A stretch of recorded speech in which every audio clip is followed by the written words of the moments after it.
Сәлеметсің бе, Әли? Қазір жаратылыстану сабағы.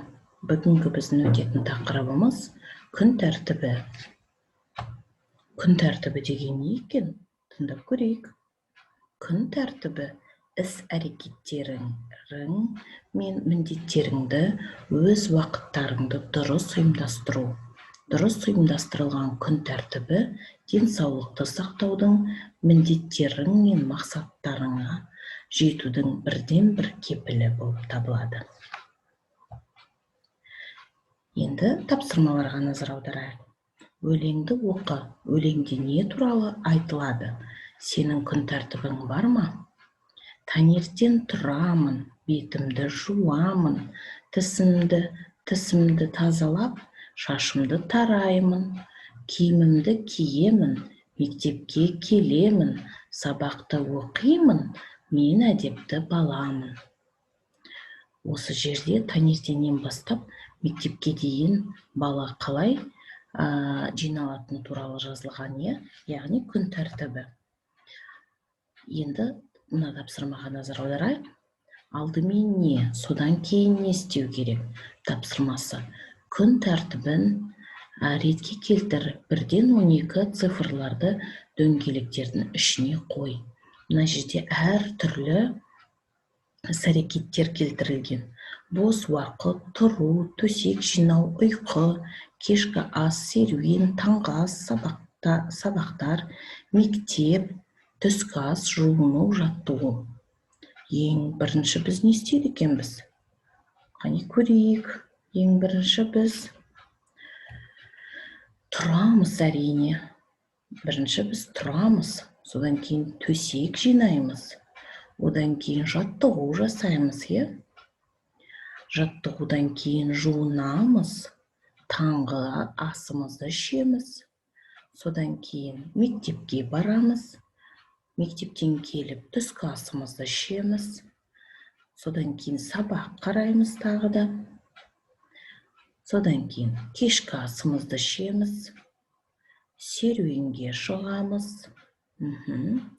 Бос уақытымыз болады біздің, Бос уақыттан кейін ұйқыға кетеміз. Осылай біз 1-ден 12-ге дейін сандарды қойып шықтық. Сен де солай қойып шығасың деп ойлаймын. Мүмкін сенде басқаша болатын шығар. Менде осылай шықты. Келесі, сәйкес келетін сөзді таңда жаз. Есіңде болсын, күн тәртібі барлық адамға қандай сөзді жазуға болады мына жерге? Керек, немесе жарамды, немесе қажет, немесе маңызды ма? Қай сөзді таңдайсың? Өзің жазып көр. Келесі тапсырмаға назар аударайық. Өте қызықты тапсырма. Мәтінді оқы.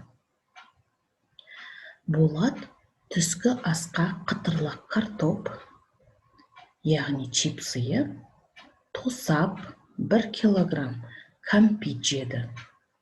Содан кейін менің ішім ауырды, деді.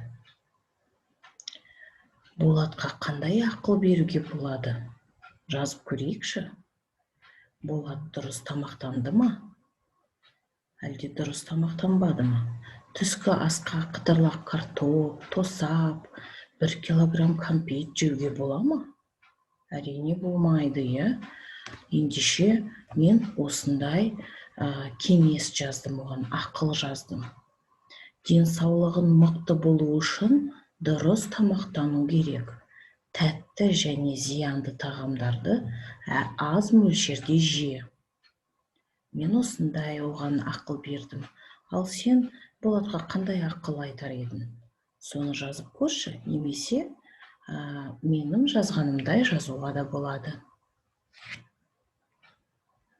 Келесі тапсырмаға назар аударайық. Мен аспазбын тапсырмасы. Ересек адамның көмегімен көкөністерден салат дайында. Бірінші қиярды, қызанақты және жасыл пиязды жуамыз. Екінші, көкөністерді текшелеп кес, ыдысқа сал. Үшінші, өсімдік майымен араластыр, ас болсын дейді. Сен осы жазылған салатты жасауға болады, немесе үйдегі бар заттарды қолданып салат жасауыңа болады. Өзің орындап көр, мамаңның немесе әкеңнің көмегіне жүгініп. Бүгінгі тақырып саған түсінікті болды деп ойлаймын. Сенің өзіңнің күн тәртібің бар деп сенемін. Дәптеріңе қосымша өзіңнің күн тәртібіңді жазып көр. Жақсы, келесі сабақта кездескенше сау бол, Әли.